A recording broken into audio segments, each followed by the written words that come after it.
Galveston was fun, walking along the seawall and having some good lunch, but now it's time to get in the plane and head to Mustang Island.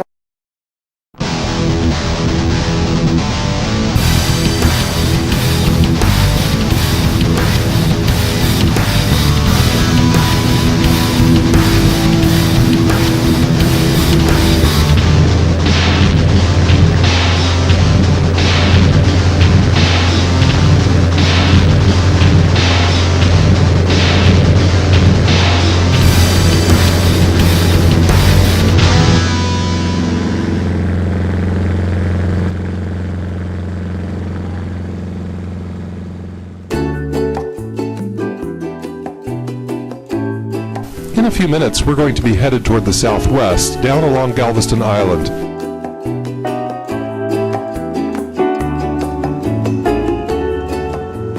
But first we'll head toward the northwest, up along the bridge, toward the mainland, to check out 3 residential areas we spotted first from the air because of their eye-catching patterns.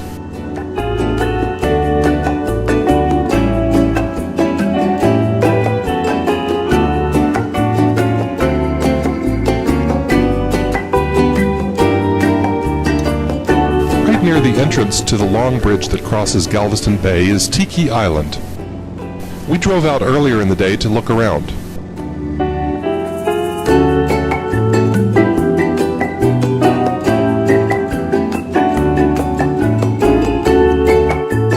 This is an incorporated village with about 850 houses on stilts that are sandwiched between streets and waterways.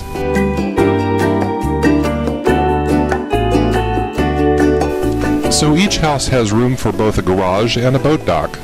Many of these houses were damaged during Hurricane Ike in 2008, but the residents are hardy people and they just keep rebuilding.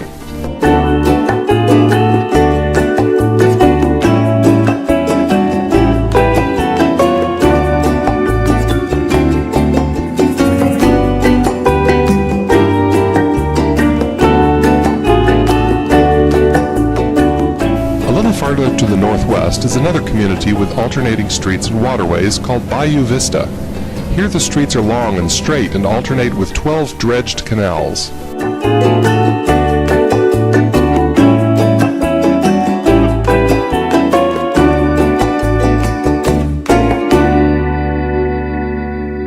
And then as we continue farther west, we're going to circle one of the most unusual designs for a residential development with integral waterways called Harbor Walk. Built on the water's edge of a giant piece of otherwise worthless marshland, each of the custom homes in this development is in the $1 million+ category and has its own notch for a boat dock. There is also a marina and yacht club, restaurants, and other amenities. This is a very secure, gated community, and only if you have a bird's eye view would you know it even exists. As we leave the Galveston airport headed toward Mustang Beach, 146 nautical miles to the southwest of here, we are now cruising the length of Galveston Island. There's the state park down below and the town of Jamaica Beach. Once known as the Ellis Island of the West, or the Wall Street of the Southwest, Galvez Town was named after Don Bernardo de Galvez, a viceroy of Mexico, who ordered the exploration and mapping of the bay in 1786, but who never actually set foot on the island himself. The island is rich with history. There are about 550 places in Galveston that are listed in the National Registry of Historic Places, and those are the ones that are still standing. But way before Europeans discovered the New World, evidence shows that Native Americans had been living here for at least 4,500 years. This particular strip of land was inhabited starting about the year 1400 AD by a tribe called the Karankawa Indians. Other tribes called them people who walk on water, or without moccasins. But Karankawa means dog lovers. They got the name because of a small dog they bred that didn't bark. The only other place archaeologists have found this dog is in the Caribbean. So they think the Karankawas were blown off course while on a trip in the Caribbean and ended up here on Galveston Island. One of the great Spanish explorers, Cabeza de Vaca, spent several years here with the Karankawa Indians, alternatingly as their guest and then as their slave, beginning in 1528, just barely surviving after being shipwrecked here and losing most of his men. Yes, those are houses down there, right on the beach. At the end of the strip of land that is Galveston Island, we pass this little settlement of Sea Isle.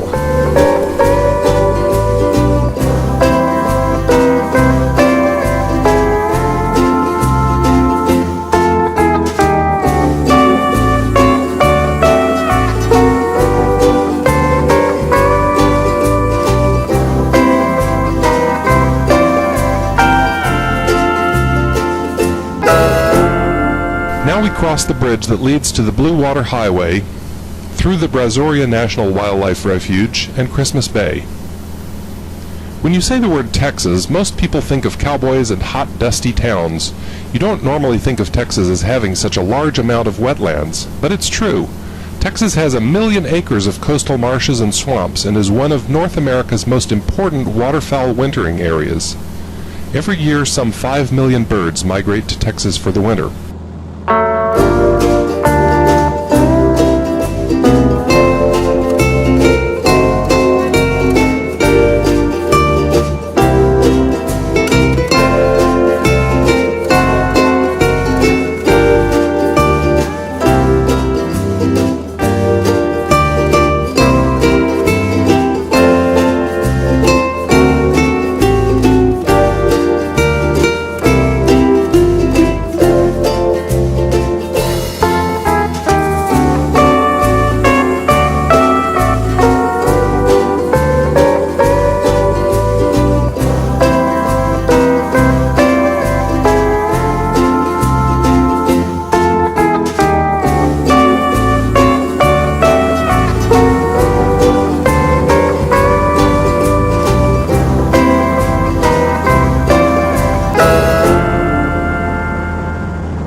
Here again is our friend the Intracoastal Waterway with barges headed into Freeport. Looking at the Intracoastal Waterways, you can see that it allows barges to travel without having to actually get out in the rough waters of the Gulf. This helps especially during storm season. The barges can travel anywhere from South Texas, the very tip of it, all the way over to Florida. It's almost like a highway in the water.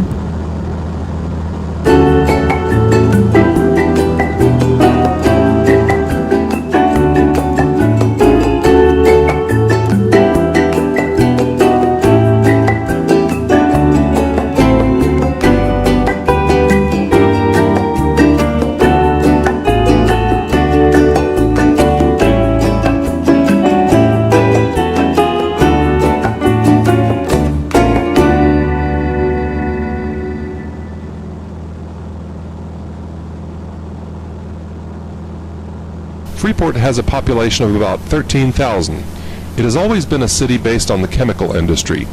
The city was started in 1912 by the Freeport Sulphur Company. Dow Chemical made major expansions to the city in 1939, and currently the chemical company BASF is the largest employer.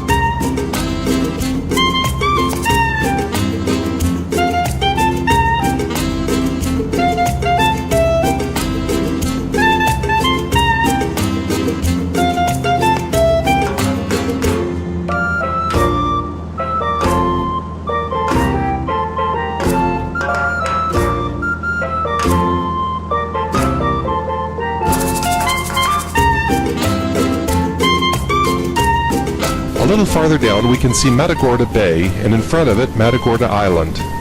In the distance is Port O'Connor. Matagorda Bay is the second largest estuary on the Texas Gulf Coast.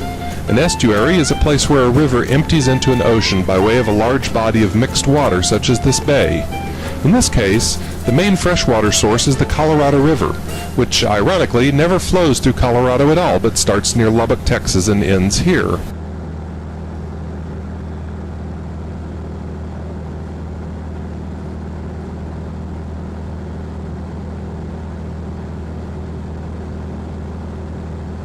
The airport you can see here was built in 1943 as an Army airfield to support the surrounding Matagorda Island bombing range, which conducted air-to-air and air-to-ground gunnery training. The airfield was reactivated as an Air Force base for the Strategic Air Command in 1949. It had a total of 6 paved runways, the longest being 8,000 feet long, and a control tower. The airport was finally abandoned in 1975, and now grass and weeds grow up through cracks in the pavement. Off to our far right is Aransas Bay and the town of Aransas Pass. The large body of water ahead and to the left is Corpus Christi Bay, and the channels you see all lead out to the Gulf of Mexico, past Port Aransas off to the far left. That's where we're headed now. What you're looking at down there now on the west side of the channel is Port Aransas. Here again we see jetties being used to prevent sediment from drifting back into the dredged channel so that boats can have unimpeded access to the Gulf. The channel itself is called Aransas Pass. In 1739, Governor Prudencio de Orobio y Basterra named the channel Aranzazu Pass on his map that year.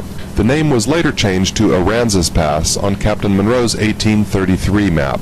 Now, this is a little confusing because there's also a city called Aransas Pass off to the far right on the mainland. It's been occupied since about 1853, while large herds of wild horses, Mustangs, were roaming freely over the island on the left when the first English sheep and cattle ranchers built their homes here.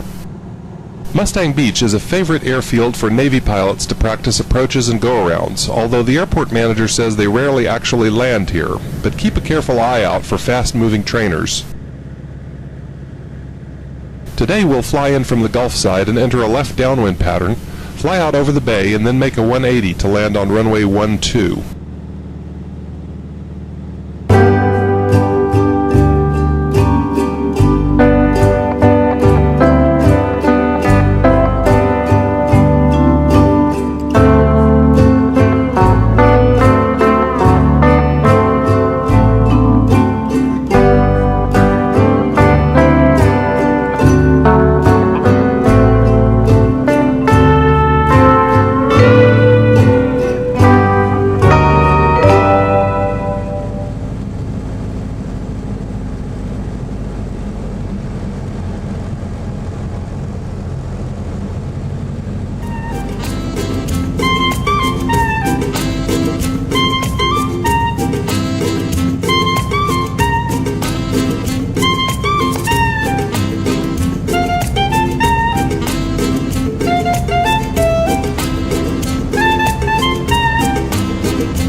Mustang Beach. Now, we're going to walk down to the beach itself, since it is just in walking distance. This 18-mile stretch has all of the perks of a tourism attraction with the quaint little charm of a small town. Whether you come here to learn how to surf, lay at the beach, or get involved in the annual Sand Fest that's here, Mustang Island seems to have it all. One of the biggest attractions for most people that come out here is the fishing. See, Mustang Island provides all kinds of fishing, whether you are deep sea fishing, bay fishing, surf fishing, or fly fishing, Mustang Island provides it all. When you can go into the town, you can go to the marina and see anywhere from very small boats to multi-million-dollar ships. So, if you're looking for somewhere that you can lay back, get a tan, learn how to fish, or surf, or just build a castle, I think Mustang Island might be the place for you. I know I sure enjoy it.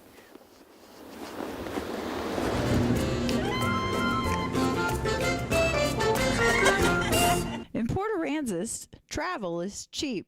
You can get to the marina to have some lunch, over to the beach to check out the sand, or into the town to go shopping, all by trolley. It's only 25 cents per passenger. I don't know about you, but I can't get a better deal than that.